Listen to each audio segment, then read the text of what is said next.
Hello there, Daddios. It's me, your old pal Darth Vader from the planet Vulcan here. I just got done seeing the double feature of Back to the Future and Back to the Future Part 2 for part of Future Days. Back to the Future shenanigans. But one of the coolest things, especially to me being a comic book fan, was the release of IDW's Back to the Future miniseries.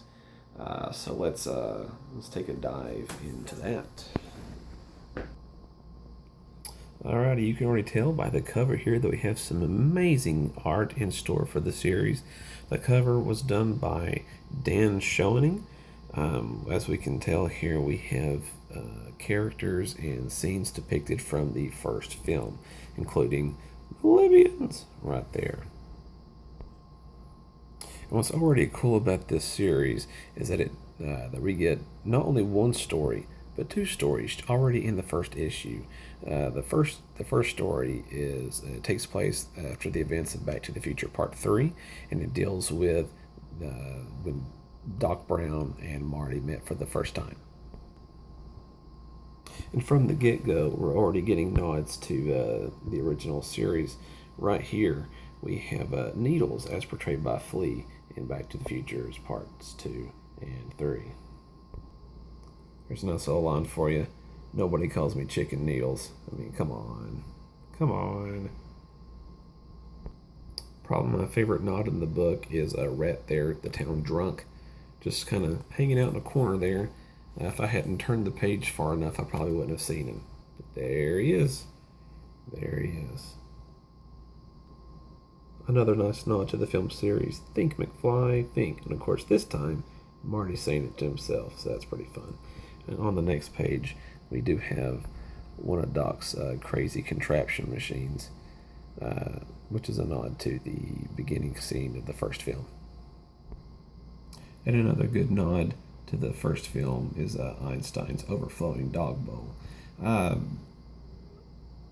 Brent Shinover did a great job of illustrating this. Fun, cartoony illustrations that kind of fit the tone of the film series and probably the overall tone of what will probably happen in this miniseries. In the second story, we have Doc Brown being asked to be part of the team of the Manhattan Project.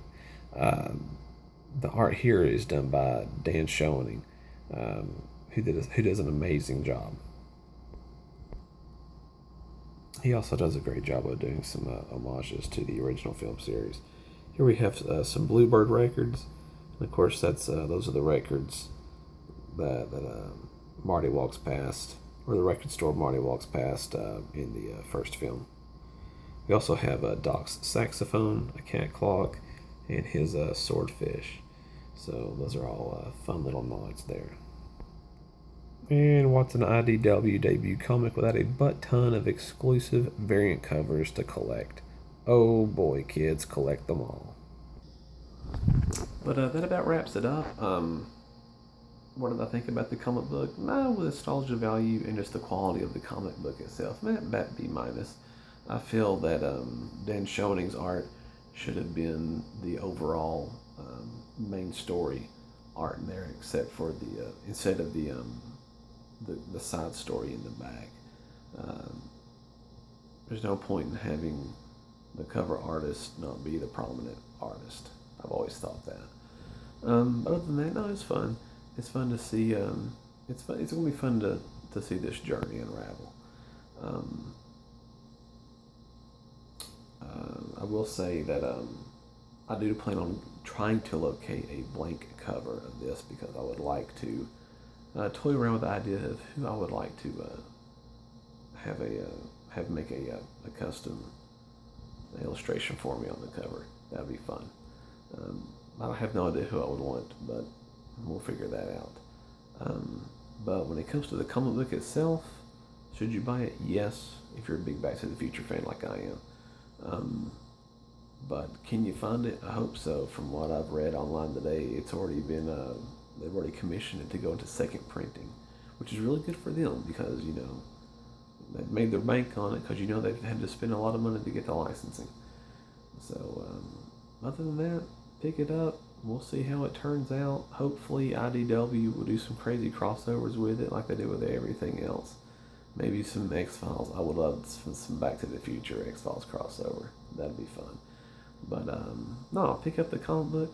Thank you for watching, and subscribe to the channel there. But other than that,